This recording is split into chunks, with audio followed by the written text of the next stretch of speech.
Hello students, welcome back to my YouTube channel League of Commerce. और आज हम लोग इस वीडियो में पढ़ने वाले हैं मैक्रो इकोनॉमिक्स का second chapter, some basic concepts of macroeconomics, जो कि हम लोग स्टडी करेंगे टीआर जैन और वीके ओरी की बुक से। ठीक है, और इस वीडियो में हम लोग जितने भी मैक्रो इकोनॉमिक्स से रिलेटेड कॉन्सेप्ट्स होते हैं उन सबको बहुत ज्यादा डिटेल में आज स्टडी करेंगे, क्योंकि यही चैप्टर जो होने वाला है ये हमारा नेशनल इनकम के जो टर्म्स यूज होते हैं, ठीक है, उससे रिलेटेड है पूरा का पूरा चैप्टर। जो जो टर्म्स हम लोग नेशनल इनकम में यूज करेंगे वो आज हम लोग इस पूरी वीडियो में अच्छे से आज स्टडी करेंगे। टीआर जैन और वीके ओरी हमारी जो रेफरेंस बुक चलती है सीबीएसई में, ठीक है, इसमें मैंने आप लोगों के लिए एनसीईआरटी का सिलेबस भी मिक्स किया है और हमारी जो रेफरेंस बुक है उसका भी मैंने इसमें सिलेबस जो है इंक्लूड किया है। ठीक है, तो चलिए आज का हम लोग वीडियो अपनी स्टार्ट करते हैं और देखते हैं कि कौन कौन से आज हम लोग कॉन्सेप्ट्स को स्टडी करने वाले हैं।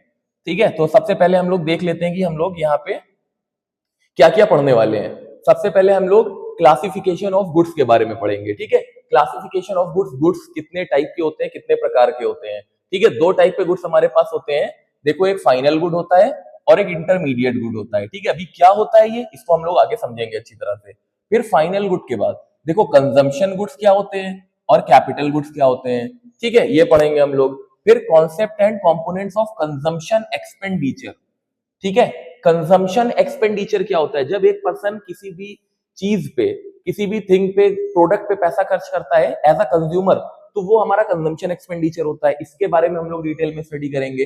ठीक है, इन्वेस्टमेंट के कंपोनेंट्स को हम लोग पढ़ेंगे कि इकोनॉमी में जब पैसा डाला जाता है, ठीक है, तो उसका कैसे मल्टीप्लायर इफेक्ट होता है। क्योंकि एक इन्वेस्टमेंट से, एक इन्वेस्टमेंट का अगर अमाउंट इन्वेस्ट किया जा रहा है, कोई भी अमाउंट इकोनॉमी में, तो उसके मल्टीप्लायर इफेक्ट होते हैं। ठीक है, मल्टीप्लाई होती है इन्वेस्टमेंट, कैसे होती है वो हम लोग स्टडी करेंगे। स्टॉक और फ्लो को हम लोग पढ़ेंगे, स्टॉक कॉन्सेप्ट क्या होता है, फ्लो कॉन्सेप्ट क्या होता है। ठीक है, पूरा स्टॉक और फ्लो कॉन्सेप्ट पे हमारे सेक्टर्स ऑफ इकोनॉमी हमारा पूरा का पूरा बेस्ड है। कितने टाइप के सेक्टर होते हैं, देखो 4 सेक्टर ऑफ इकोनॉमी होता है हमारे पास। कौन कौन से होते हैं अभी हम लोग को आगे पता चलेगा। इंटरसेक्टरल फ्लो क्या होता है, ठीक है, रियल फ्लो क्या होता है और मनी फ्लो क्या होता है, ये सब हम लोग स्टडी करेंगे। और सर्कुलर फ्लो ऑफ इनकम क्या होता है, जो कि हमारा इस चैप्टर का मोस्ट इंपॉर्टेंट टॉपिक है। ठीक है, बोर्ड के पर्पज से भी और सीयूईटी के भी पर्पज से। ठीक है, सीयूईटी में सबसे ज्यादा पूछा जाने वाला आपका यही टॉपिक है, सर्कुलर फ्लो ऑफ इनकम। ठीक है, चलिए अब हम लोग स्टार्ट करते हैं आज की वीडियो अपनी सबसे पहले टॉपिक से, जो कि हमारा होने वाला है क्लासिफिकेशन ऑफ गुड्स। ठीक है, देखो क्लासिफिकेशन ऑफ गुड्स, अब इकोनॉमी में क्या होता है कि कई टाइप के गुड्स होते हैं, कई टाइप के गुड्स प्रोड्यूस होते हैं और कंज्यूम करे जाते हैं। मतलब प्रोड्यूसर मल्टीपल टाइप के गुड्स बनाता है, कंज्यूमर मल्टीपल टाइप के गुड्स को कंज्यूम करता है। ठीक है, अब वो गुड्स होते किस टाइप के हैं, जैसे कि देखो कौन कौन से गुड्स होते हैं। एग्जाम्पल में अगर हम देखें तो हमारे पास कितने टाइप के गुड्स आते हैं, जिसमें कि हमारा शूज हो गया फॉर एग्जाम्पल, क्लोथ्स हो गए, मशीन्स हो गई, टूल्स हो गए, शिप्स हो गए, ठीक है, एयरप्लेन्स हो गए, और इसी टाइप के कई सारे गुड्स हो गए जो इकोनॉमी में प्रोड्यूस भी हो रहे हैं और कंज्यूम भी किए जा रहे हैं। ठीक है, डिफरेंट गुड्स जो होते हैं, different goods have different characteristics and uses. तो जितने डिफरेंट टाइप के गुड्स होते हैं सबकी कैरेक्टरिस्टिक्स भी अलग अलग होती है।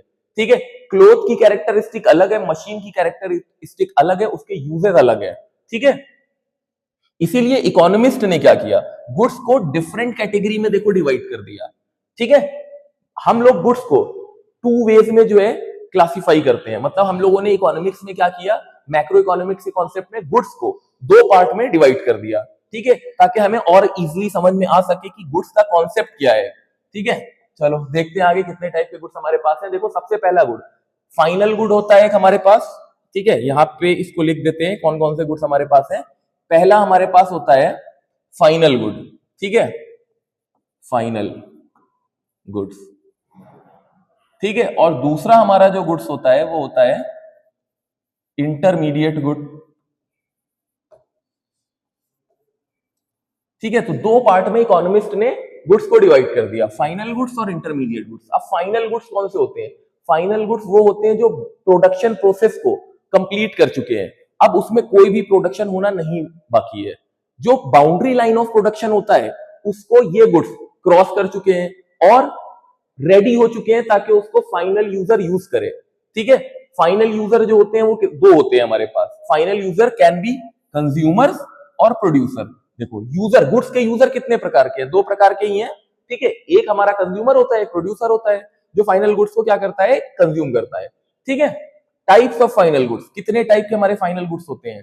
पहला देखो फाइनल कंज्यूमर गुड, ठीक है, जो कंज्यूमर अपनी वांट्स को सेटिस्फाई करने के लिए कंज्यूम करता है, परचेस करता है, जैसे कि ब्रेड हो गया, ठीक है, बटर हो गया, शर्ट हो गई, ये सब के सब क्या हो गए, कंज्यूमर गुड्स हो गए। अब ब्रेड हम परचेस कर रहे हैं, ब्रेड हम अपने घर पे लेके आए, तो ब्रेड जब हम लोग अपने घर पे लेके आए हैं तो ब्रेड में हम कोई फर्दर प्रोडक्शन या वैल्यू एडिशन नहीं करने वाले हैं। ठीक है, ब्रेड में हम क्या करेंगे, ब्रेड को डायरेक्टली कंज्यूम कर लेंगे।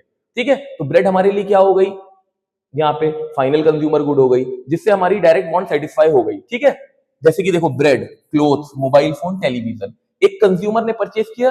ठीक है, इसमें वो कोई भी वैल्यू ऐड नहीं करेगा इन प्रोडक्ट्स में। ठीक है, डायरेक्टली वो अपने कंजम्पशन के लिए इसको यूज करेगा और उससे उसकी वांट सेटिस्फाई होगी। तो ये क्या हो गया, फाइनल कंज्यूमर गुड हो गया। अब अगर हम प्रोड्यूसर गुड्स को देखें, तो प्रोड्यूसर गुड्स जो होते हैं वो producer as a fixed asset use करता है प्रोडक्शन में।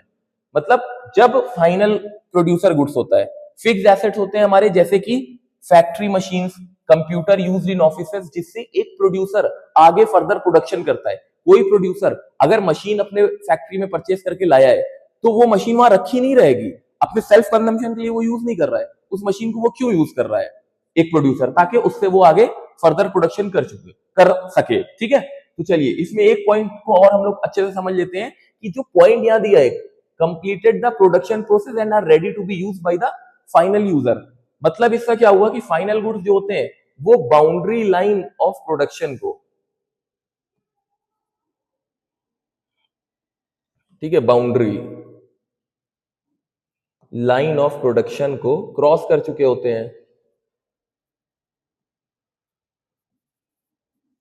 इसको, ठीक है, बाउंड्री लाइन ऑफ प्रोडक्शन एक इमेजिनरी लाइन होती है। ठीक है, मान लो ये एक लाइन है जो एक थ्रेशोल्ड है, मतलब एक बाउंड्री लाइन है, ठीक है, प्रोडक्शन की ये लाइन है। अब इस लाइन के पहले पहले, ठीक है, जितने भी गुड्स रखे हुए हैं, ठीक है, यहां पे ये सब के सब कोई भी फाइनल गुड नहीं है। अब जो भी गुड इसमें से इस बाउंड्री लाइन को क्रॉस कर गया, इधर आ गया, यही हमारा फाइनल गुड है। जिन गुड्स ने बाउंड्री लाइन ऑफ प्रोडक्शन को क्रॉस नहीं किया है वो हमारे इंटरमीडिएट गुड्स कंसीडर किए जाते हैं। जैसे अगर हम एक एग्जाम्पल से समझें इसको, ठीक है, कॉटन का अगर हम एग्जाम्पल ले यहां पे, तो कॉटन हमारा क्या है, एक रॉ मटेरियल है। कॉटन हमारे लिए एक रॉ मटेरियल है। ठीक है, एक फैक्ट्री ओनर ने कॉटन को परचेज किया, कॉटन से उसने क्या बनाया, पहले तो क्लोथ में कन्वर्ट किया। ठीक है, तो यहां उसने देखो वैल्यू ऐड करी, कॉटन लेके आया, फिर कॉटन से उसने क्लोथ बनाया। तो मान लो 100 रुपए का कॉटन लेके आया, ठीक है, उसने 50 रुपए और ऐड करके, ठीक है, क्लोथ बनाया, तो क्लोथ की वैल्यू कितनी हो गई, 150 हो गई। अब इसमें थोड़ा सा और इसने प्रोसेस किया, इससे शर्ट बन गई। शर्ट बनी तो शर्ट की प्राइसिंग हो गई 300 रुपए। अभी भी ये यहां है, फिर शर्ट को कंज्यूमर ने परचेस कर लिया, ठीक है, या ये शोरूम पे चली गई बिकने के लिए। तो जैसा ये शोरूम पे बिकने के लिए शर्ट गई, ये फाइनल गुड बन गया। ठीक है, यहां पे आ गई, ये शोरूम पे आके 500 रुपए की बिक रही है। तो अब इसमें जब इस 500 रुपए पे कंज्यूमर इसको परचेस करता है, तो अब इसमें कंज्यूमर कोई वैल्यू ऐड नहीं करेगा, तो इसलिए ये शर्ट क्या है, एक फाइनल गुड है। और कॉटन, क्लोथ और यहां तक जब तक शर्ट थी, तो ये क्या थी, एक ये इंटरमीडिएट गुड थी। ठीक है, तो यहां पे देखो फाइनल गुड्स क्या होता है, फाइनल गुड्स वो गुड्स होते हैं जो बाउंड्री लाइन ऑफ प्रोडक्शन को क्रॉस कर चुके होते हैं, उसमें अब कोई भी वैल्यू ऐड होना नहीं बची हुई है। ठीक है, डायरेक्ट वो कंज्यूमर उसको जो है क्या करेगा, कंज्यूम करेगा। ठीक है, चलिए आगे देखते हैं हम। नेक्स्ट हमारा देखो आता है इंटरमीडिएट गुड। इंटरमीडिएट गुड के बारे में जैसे अभी पिछले स्लाइड में बताया कि that have not yet crossed, ऐसे गुड्स जिन्होंने अभी बाउंड्री लाइन ऑफ प्रोडक्शन को क्रॉस नहीं किया है, ठीक है, वो हमारे कौन से गुड होते हैं, इंटरमीडिएट गुड होते हैं। देखो यही लिखा है, have not yet cross the boundary of production, boundary line इसको कर लो, बाउंड्री लाइन ऑफ प्रोडक्शन को जिसने अभी क्रॉस नहीं किया है वो गुड्स होते हैं इंटरमीडिएट। ये गुड्स फाइनल यूजर के लिए रेडी नहीं है अभी, मतलब कंज्यूमर्स के लिए रेडी नहीं है, इनमें कुछ ना कुछ प्रोडक्शन होना बाकी है, अभी इसमें वैल्यू ऐड होना बचा हुआ है। ठीक है, they are used as a raw material, ठीक है, या फिर इनपुट की तरह से प्रोडक्शन में इनको यूज किया जाता है। जैसे कि अभी कॉटन का एग्जांपल लिया था, कॉटन क्या था, हमारा रॉ मटेरियल था, इनपुट था। ठीक है, तो इनपुट की तरह से हमने उसको प्रोडक्शन में यूज किया, उससे एक फाइनल गुड प्रिपेयर किया और फाइनल गुड कंज्यूमर ने परचेज कर लिया। तो कॉटन हमारे लिए क्या हुआ, कॉटन हमारा एक इंटरमीडिएट गुड हुआ, ठीक है। इसमें their value is added further, मतलब कॉटन जैसे था। अब इंटरमीडिएट गुड में क्या होता है, फाइनल गुड बनने से पहले उसमें वैल्यू ऐड होना बची होती है अभी, ठीक है। जैसे अगर हम इंटरमीडिएट गुड लें और फाइनल गुड का एग्जांपल लें, इंटरमीडिएट गुड हमारा कॉटन है, फाइनल गुड हमारी शर्ट है। तो कॉटन से शर्ट तक जाने में जितना भी वैल्यू एडिशन होगा, ठीक है, ये कुछ ना कुछ तो देखो यहाँ पे वैल्यू एडिशन होगा ही होगा, ठीक है। डायरेक्ट कॉटन कंज्यूमर कंज्यूम नहीं करेगा, ठीक है। उसको क्या चाहिए, कंज्यूमर को शर्ट चाहिए, तो शर्ट उसके लिए क्या है, एक फाइनल प्रोडक्ट हो गया, और कॉटन क्या हो गया, एक इंटरमीडिएट प्रोडक्ट हो गया। तो हम लोग इंटरमीडिएट प्रोडक्ट पे वैल्यू एडिशन करते हैं, ठीक है। यहाँ पे कॉटन से हमने वैल्यू एडिशन करके क्लोथ बनाया, क्लोथ से हमने वैल्यू एडिशन करके क्या बनाई, शर्ट बनाई, और शर्ट डायरेक्ट कंज्यूमर जो है क्या कर रहा है, यूज कर रहा है उस शर्ट को, ठीक है, कंज्यूम कर रहा है। तो वही चीज यहाँ पे लिखी है, their value added further before becoming final good, मतलब वैल्यू ऐड हमें करना पड़ती है इंटरमीडिएट गुड में जब हम उसको फाइनल गुड में कन्वर्ट कर रहे होते हैं, ठीक है। एग्जाम्पल क्या क्या होगा देखो इसका, इंटरमीडिएट गुड का फ्लोर मतलब आटा, जो बेकरी यूज करती है ब्रेड बनाने के लिए। तो एक आटा अगर बेकरी यूज कर रही है ब्रेड बनाने के लिए, तो आटा उसके लिए क्या हो गया, एक इंटरमीडिएट प्रोडक्ट हो गया, ठीक है। वुड, एक लकड़ी यूज करता है कारपेंटर फर्नीचर बनाने के लिए, ठीक है। स्टील यूज करती है कंपनी कार्स को बनाने के लिए। Shirt purchase by a shop for resale, एक शॉप ने, एक रिटेलर ने अगर होलसेलर से भी देखो शर्ट को परचेज किया आगे बेचने के लिए, तो भी वो इंटरमीडिएट गुड है, ठीक है। क्योंकि होलसेलर ने जब परचेज किया मैन्युफैक्चरर से, तो होलसेलर ने अपनी वैल्यू ऐड करी। जब रिटेलर ने होलसेलर से परचेज किया, तो रिटेलर ने उसमें अपनी वैल्यू ऐड करी, ठीक है। तो जब शॉप ने रीसेल के लिए कोई भी प्रोडक्ट खरीदा है, चाहे वो शर्ट हो या कोई भी प्रोडक्ट हो, तो वो इंटरमीडिएट कंसिडर किया जाएगा, ठीक है, क्योंकि उसमें रिटेलर अभी वैल्यू ऐड करेगा, उसके बाद वो आगे कंज्यूमर को बेचेगा ले जाके, ठीक है। चलिए आगे देखते हैं अब इसमें। देखो अब बहुत इंपॉर्टेंट पॉइंट मैक्रो इकोनॉमिक्स के पॉइंट ऑफ व्यू से, कि एक ही गुड तुम्हारा फाइनल भी हो सकता है और इंटरमीडिएट भी हो सकता है।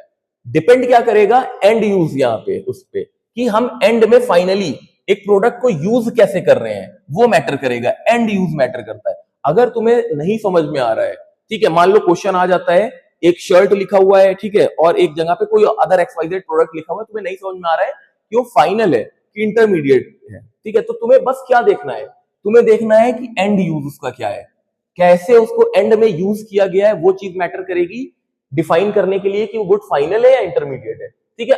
Good can not be permanently called final और इंटरमीडिएट। एक गुड को हम परमानेंटली फाइनल और इंटरमीडिएट नहीं बोल सकते हैं। क्यों नहीं बोल सकते हैं, क्योंकि उसका क्लासिफिकेशन डिपेंड किस पे कर रहा है, एंड यूज पे डिपेंड कर रहा है, ठीक है।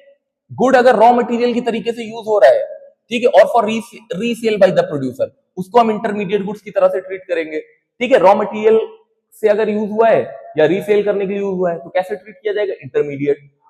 If a good is use for final consumption, अगर फाइनल कंजम्पशन के लिए हाउस होल्ड ने फिक्स एसेट को यूज किया है, ठीक है, या फिक्स एसेट कोई प्रोड्यूसर ने यूज किया है, तो उसको हम क्या कंसीडर करेंगे, फाइनल कंसीडर करेंगे, ठीक है। कोई भी गुड्स अगर हाउस होल्ड ने अपने फाइनल कंजम्पशन के लिए यूज किया, तो वो क्या होगा, फाइनल गुड होगा।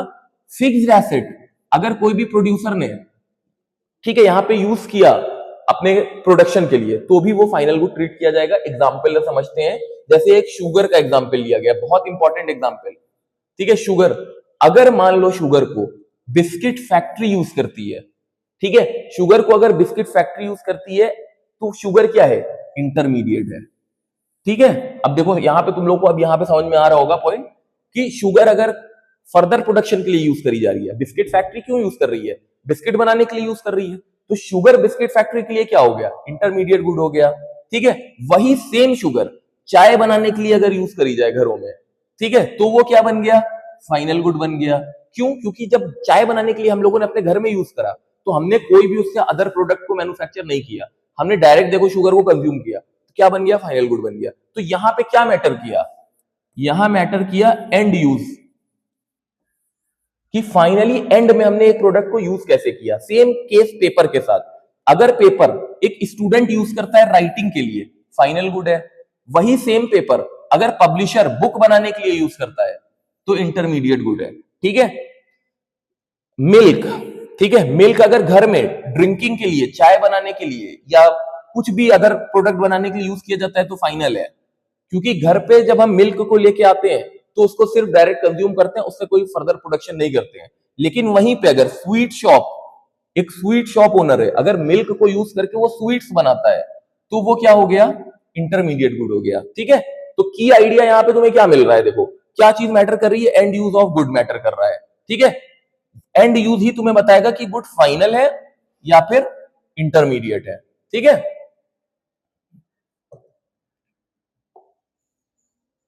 चलो आगे देखते हैं। अब देखो गुड्स को और यहां पे क्लासिफाई किया गया है, हमारा फाइनल गुड हो गया और यहां पे इंटरमीडिएट गुड हो गया। ठीक है, अब यहां पे कंजम्पशन गुड्स और कंज्यूमर गुड्स एक ही होते हैं। ठीक है, और कैपिटल गुड्स में हम लोग यहाँ पे डिफरेंशिएट करेंगे। दो टाइप के गुड्स हमारे पास और होते हैं।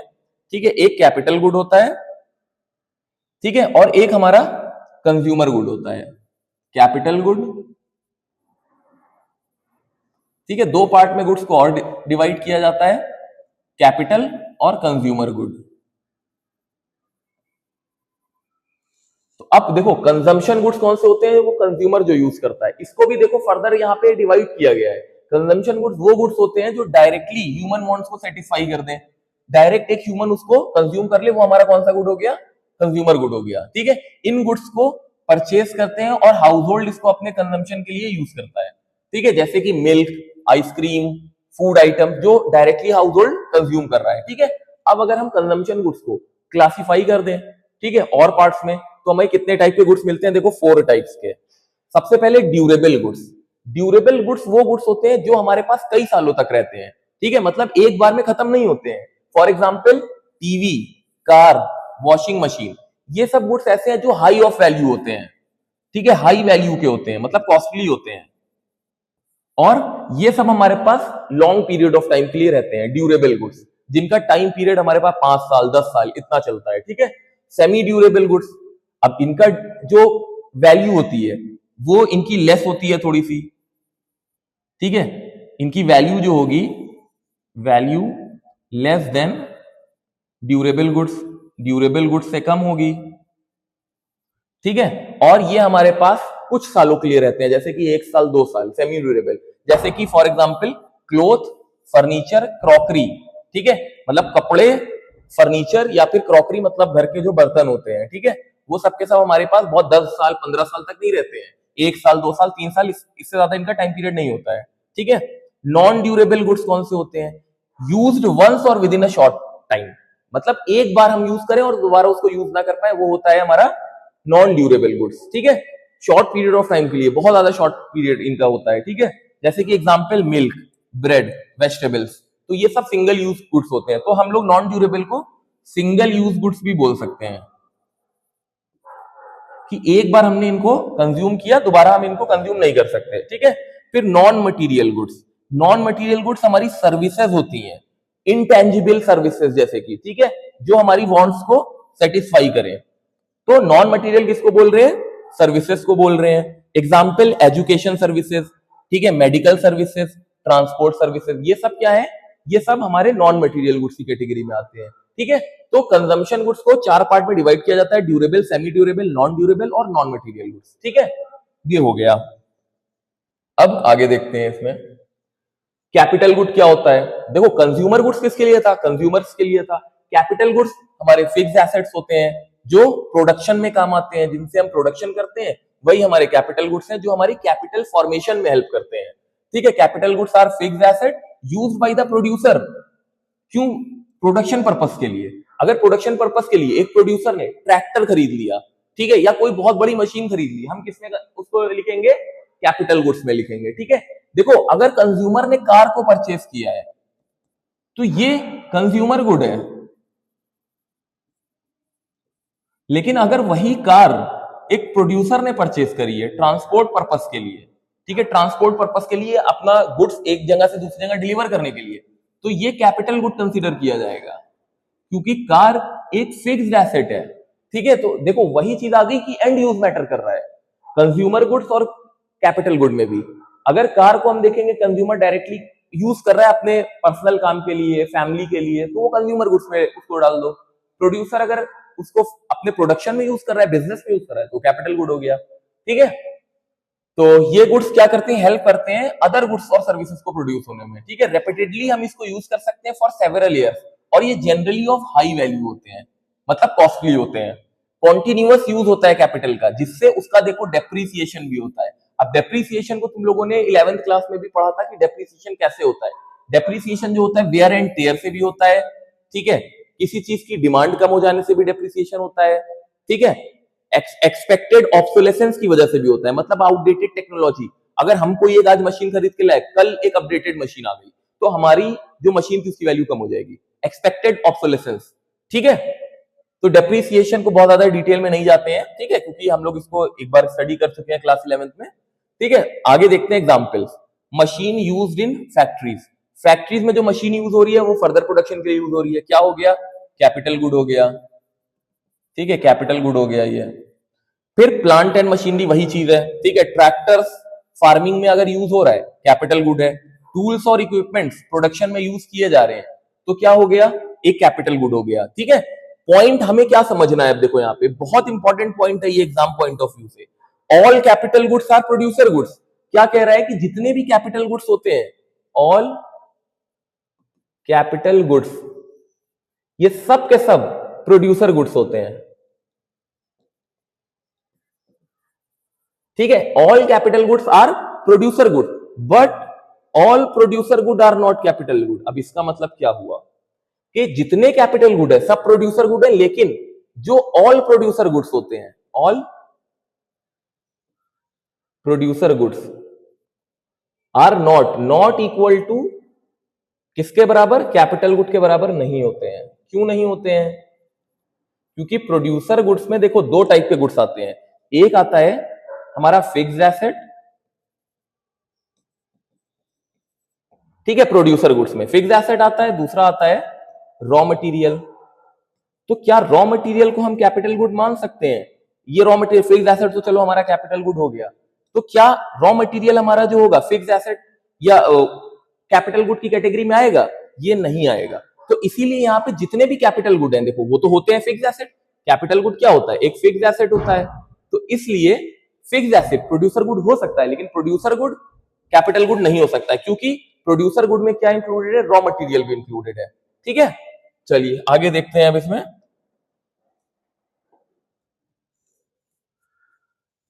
अब इन्वेस्टमेंट क्या होता है, इन्वेस्टमेंट देखो, इन्वेस्टमेंट का नॉर्मल टर्म्स में तो हमें मतलब पता है कि कहीं पे पैसे को लगा देना। ठीक है, तो क्या सिर्फ पैसा ही लगाना हमारा इन्वेस्टमेंट होता है? अगर हम इकोनॉमिक्स और बिजनेस के पॉइंट ऑफ व्यू से देखें तो सिर्फ पैसा लगाना हमारी इन्वेस्टमेंट नहीं होता है। ठीक है, इन्वेस्टमेंट का मतलब होता है कि जब हम अपने स्टॉक ऑफ कैपिटल को इंक्रीज करते हैं। ठीक है, मतलब स्टॉक ऑफ कैपिटल का मतलब कि जब हम फिक्स्ड एसेट को इंक्रीज कर रहे हैं। ठीक है, स्टॉक ऑफ कैपिटल का मतलब क्या हुआ एक इकोनॉमी में, फिक्स्ड एसेट का स्टॉक। ठीक है, फिक्स्ड एसेट मतलब कैपिटल गुड्स, कैपिटल गुड्स का स्टॉक, ये हमारा जो हो गया क्या बोला जाता है, स्टॉक ऑफ कैपिटल। जब हम स्टॉक ऑफ कैपिटल में इंक्रीज करते हैं, मतलब नया लेके आते हैं, ठीक है, तो क्या होता है, वो हमारा स्टॉक ऑफ कैपिटल इंक्रीज होता है। तो किस बेसिस पे देखो होता है, या तो जब हमें देखो रिप्लेसमेंट करना होता है, तब हम नया मशीन खरीद के लाते हैं रिप्लेसमेंट के टाइम पे। ठीक है, या हमें एडिशन करना होता है, या हमें पूरी नई मशीन लाना है, तो उस केस में क्या करेंगे, हम अपना स्टॉक ऑफ कैपिटल इंक्रीज करेंगे। रिप्लेस करने का मतलब कि हमारे पास एक मशीन थी, ठीक है, एक मशीन थी हमारे पास, ये इस मशीन को हम रिप्लेस करना चाहते हैं। अब ये मशीन में बहुत ज्यादा वेयर एंड टेयर हो गया, हम क्या किया, हमने एक नई मशीन लेके आ गई, ये हमने लगा दी हमारे पास, ये हमारा increase in stock of capital हो गया। एडिशन का मतलब कि हमारे पास एक मशीन ऑलरेडी थी, ठीक है, हमने क्या किया, उसमें एक मशीन और ऐड कर दी। ठीक है, एक मशीन और ऐड कर दी उसमें, हम मशीन ऐड करते चले जा रहे हैं, ये भी क्या हो गया, हमारा इन्वेस्टमेंट हो गया। ठीक है, देखो सिर्फ पैसे से इन्वेस्टमेंट नहीं होता है, जब हम अपने बिजनेस में, ठीक है, क्या करते हैं, फिक्स्ड एसेट का स्टॉक इंक्रीज करते हैं, तो वो भी हमारा जो है एक टाइप का इन्वेस्टमेंट है। ठीक है, सिंपल टर्म्स में इन्वेस्टमेंट का मतलब होता है कैपिटल फॉर्म करना। देखो हमने मशीन्स लगा दी, तो ये कैपिटल फॉर्मेशन है। ठीक है, इसी को बोलते हैं कैपिटल फॉर्मेशन, कि हम अपनी कैपिटल को फॉर्म कर रहे हैं, बना रहे हैं अपनी कैपिटल को। फॉर्मूला क्या होता है, investment is equals to delta K, K का मतलब है कैपिटल स्टॉक। ठीक है, आई मतलब इन्वेस्टमेंट, के मतलब कैपिटल स्टॉक। फॉर्मूला क्या बना, आई अगर हमें निकालना है तो change in the capital stock. Capital stock पे जितना भी चेंज आया वो हमारी इन्वेस्टमेंट है, ठीक है।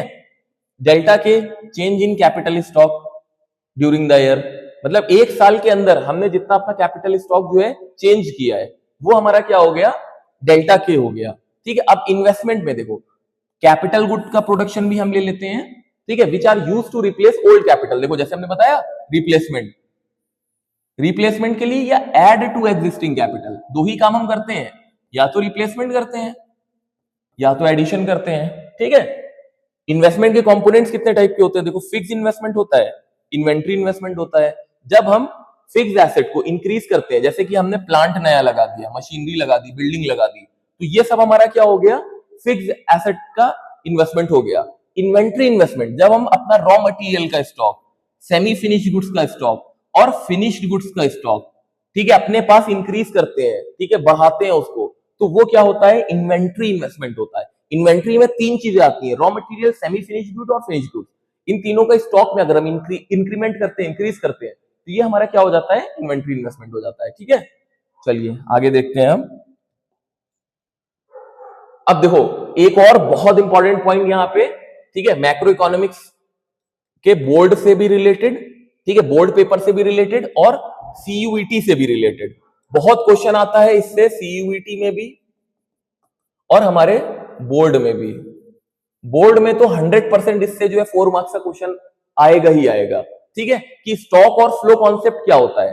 तो देखो स्टॉक का मतलब होता है जब हम किसी भी चीज को एक जगह इकट्ठा करते हैं, ठीक है, कलेक्ट करते हैं और उसको हम लोग मेजर करते हैं पॉइंट ऑफ टाइम पे, उसी को स्टॉक बोलते हैं।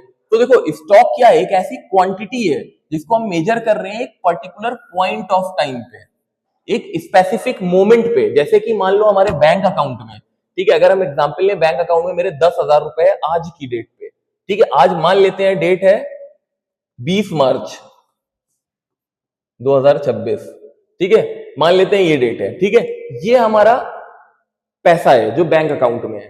तो अब ये स्टॉक है कि फ्लो है, तो देखो हम इसको एक पॉइंट पे मेजर कर रहे हैं, ये क्या है, ये पॉइंट ऑफ टाइम है, ये है पॉइंट ऑफ टाइम। अगर हम इसको एक पर्टिकुलर डेट पे, एक स्पेसिफिक मोमेंट पे, यहां पे हम इसको मेजर कर पा रहे हैं, तो ये हमारा स्टॉक है, ठीक है।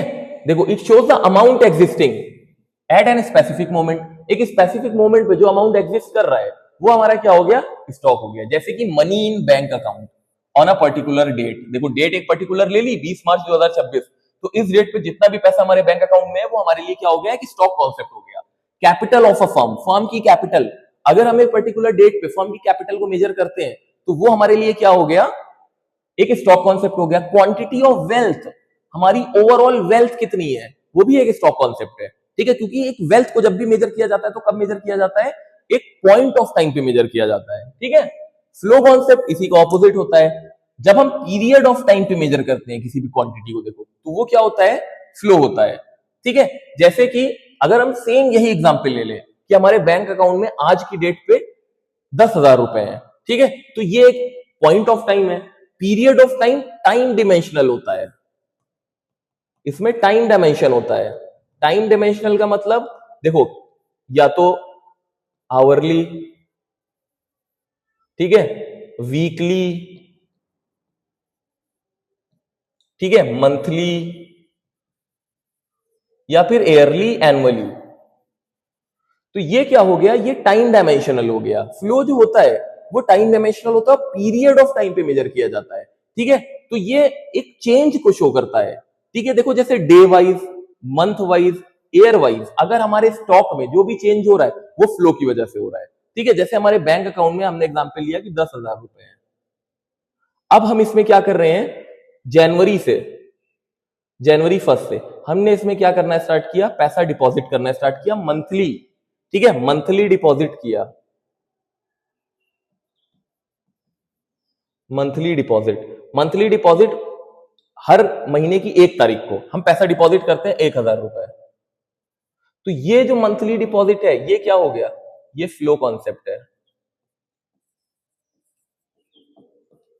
ठीक है।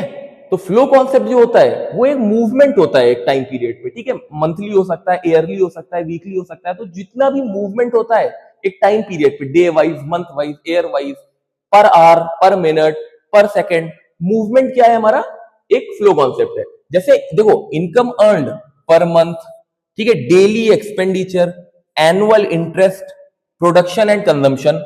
प्रोडक्शन भी देखो डेली बेसिस पे होता है, कंजम्पशन भी डेली बेसिस पे होता है। एक पॉइंट ऑफ टाइम पे ना तुम प्रोडक्शन मेजर कर सकते हो ना ही कंजम्पशन मेजर कर सकते हो। तो ये दोनों चीजें क्या हो गई हमारी, एक फ्लो कॉन्सेप्ट हो गई। की डिफरेंसेस क्या होता है, देखो एक चीज तुम लोग इसमें याद रख लो कि स्टॉक जो है पॉइंट ऑफ टाइम पे मेजर करेंगे और फ्लो जो होगा पीरियड ऑफ टाइम पे मेजर करेंगे, ठीक है। Period of time, time dimensional, जैसा कि बताया, day wise, month wise, year wise. Point of time, एक पर्टिकुलर फिक्स्ड डेट, ये हमारा क्या हो जाता है, स्टॉक कॉन्सेप्ट हो जाता है, ठीक है। चलो आगे इसको और एग्जांपल से समझते हैं, स्टॉक और फ्लो, क्योंकि ये बहुत इंपॉर्टेंट टॉपिक है। देखो एक्सप्लेनेशन इसका कॉन्सेप्ट का, एक सबसे पहले टैप को देखते हैं, ठीक है। टैप वाटर है, उसमें देखो एक बकेट टाइप की रखी हुई है, ठीक है, और उसमें पानी भरा जा रहा है। तो देखो ये इनफ्लो है, यहां से पानी आ रहा है और यहां से पानी निकल रहा है, ये आउटफ्लो है। ये जो बकेट है इसमें पानी भरा हुआ है, मान लेते हैं एट 3 o'clock, एट 3 o'clock इसमें पानी भरा हुआ है। तो ये स्टॉक हो गया, क्योंकि देखो 3 बजे हमने मेजर किया, ठीक है, 3 बजे हमने मेजर किया कि इस बकेट में पानी भरा हुआ है इतना, ठीक है। अब उसमें इनफ्लो हो रहा है, तो इनफ्लो हमारा क्या है, देखो फ्लो, फ्लो कॉन्सेप्ट है, बाहर पानी निकल रहा है। अब ये पर मिनट फिल हो रही है, और पर मिनट जो है या पर मिनट पर सेकंड कुछ भी हो, ठीक है, वो मैटर नहीं करता है। हमें ये देखना है कि एक फ्लो आ रहा है, ठीक है, और एक फ्लो जा रहा है। अब ये फ्लो जो जा रहा है ये देखो टाइम डायमेंशनल है, पर सेकंड भी हो सकता है, पर मिनट भी हो सकता है। अभी के लिए मान लेते हैं पर सेकंड या पर मिनट है, ठीक है। तो आ भी रहा है पानी और जा भी रहा है, तो ये हमारा क्या हो गया, ये फ्लो हो गया। देखो वही यहाँ पे इसको एक बार रीड करते हैं। Suppose there is a water tank, एक वाटर टैंक है, तो जो लेवल ऑफ वाटर है वाटर टैंक में वो स्टॉक को रिप्रेजेंट करता है, ठीक है। Whereas the water flowing in from the tap, जो वाटर फ्लो हो रहा है टैप में से वो एक इनफ्लो है, ठीक है, जिसको हम फ्लो कॉन्सेप्ट मानेंगे। और जो वाटर ड्रेन आउट हो रहा है पाइप से वो एक आउटफ्लो है। तो जो पानी आ रहा है वो फ्लो कॉन्सेप्ट है और जो पानी जा रहा है वो आउटफ्लो कॉन्सेप्ट है। ये क्वेश्चन लास्ट ईयर के बोर्ड में 25 में ये क्वेश्चन पूछा गया था, ठीक है, कि टैप वाटर से अगर एक वाटर टैंक फिल हो रहा है तो वो फ्लो कॉन्सेप्ट उसमें क्या होगा और उसमें एक स्टॉक कॉन्सेप्ट क्या होगा। इसीलिए इसको मैंने यहाँ पे आपके लिए यहाँ पे लगा दिया है इसमें, क्योंकि ये सीबीएसई ने यही क्वेश्चन 2025 में इसको पूछा था, ठीक है, पेपर में। चलो दूसरा देखते हैं यहाँ पे एक और एग्जांपल से।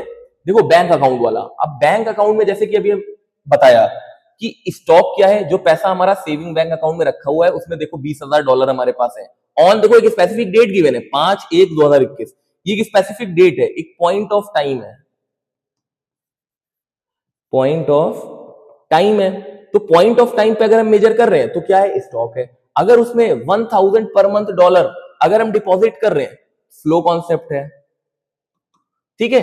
अगर हम विड्रॉ कर रहे हैं तो भी देखो क्या है, ये भी आउटफ्लो है, कि पैसा निकल रहा है, विड्रॉ हो रहा है, आउटफ्लो हो गया। पैसा इनफ्लो हो रहा है, आ रहा है हमारे पास, वो भी हमारे लिए क्या हो गया, एक फ्लो कॉन्सेप्ट हो गया।